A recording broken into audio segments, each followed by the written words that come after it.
Hey Bryce, two-thirds through the regular season, what would you say you've learned the most through your first eight starts?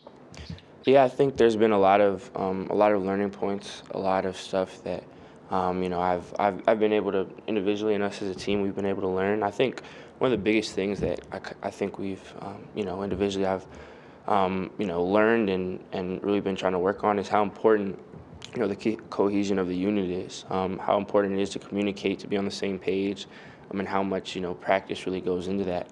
I think a big part of when we have success is when we're all on the same page. We all understand what's going on. We're all executing the game plan as it's supposed to be. And then, when we run into our issues, it kind of stems from that. So I've learned a lot about how important it is to make sure that we're always talking, making sure that any questions that have to be asked during the week are asked, and making sure we're all on the same page.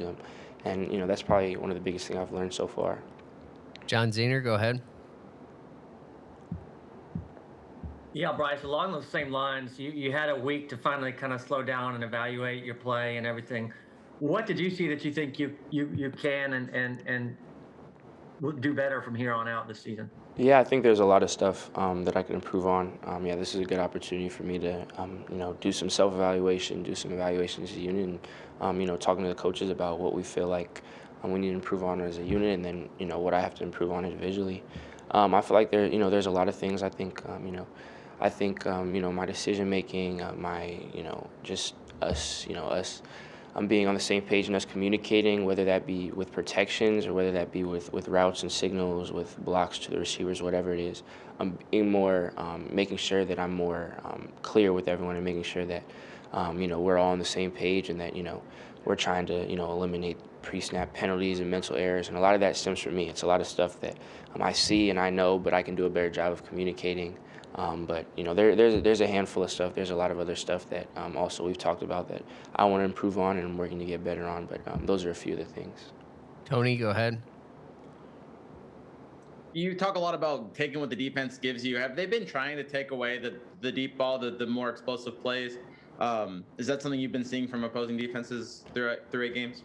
I think it's kind of been a case by case basis. I think different defenses going with different game plans, different defenses obviously running different coverages. You can see kind of the philosophies they stress week by week. So I don't think it's been like this. I don't think it's been everyone really sharing the same ideology. It's been different defenses, different players, different coordinators, different systems, and for us, it's just our job to adapt to whatever we end up getting week by week. Casagrande, go ahead. Yeah, along those lines, in terms of your ability to throw the deep ball, how would you say that's progressed throughout the season and the communication, being on the same page? How much does that really play into the deep ball like that? Yeah, that plays into every aspect of the game. Communication, timing, being on the same page is big in the sport. So, every part of the game, every aspect, at every position. Again, that's something that we stress. It's something I want to improve on individually. So, it definitely plays a large role in it. Nick Kelly, go ahead. Hey Bryce, when you guys score touchdowns, how do you like to celebrate, or do you guys ever kind of coordinate some of that, or what kind of goes into that? No, it's a lot of reactionary stuff. A lot of, but anytime we're able to score, it's always fun. It's always a celebration. Everyone's always happy. So, we play against a lot of good teams, a lot of good defenses. So, we celebrate in the ways that are legal, and we have fun with it. But obviously it's just kind of a momentary thing. You have fun while you're in the end zone, and then right when you get to the sideline, you have to lock back in. You're talking about the drive, what you're gonna do next drive, things like that. It's not too long and drawn out of a process, but we take it kind of case by case, and then again, it's after that we're on the sideline and we have to refocus back in. So. Jeff Spiegel, go ahead. Bryce, from 2009, when Nick Saban won his first national title at Alabama until now, and now he has six at Alabama, there have been, I think, approximately 37 head coaching changes at the other 13 schools. Auburn won a championship in 2010, fired their coach 2 years later. Auburn and Georgia got to the title game in 2013 and 2017. They haven't been back to the playoff. LSU won the championship in 2019. They fired their coach 2 years later. Why, in your opinion, and how has Nick Saban been able to maintain this level of excellence over the years? Yeah, no, I think it's an amazing feat to see what Coach Saban has been able to do.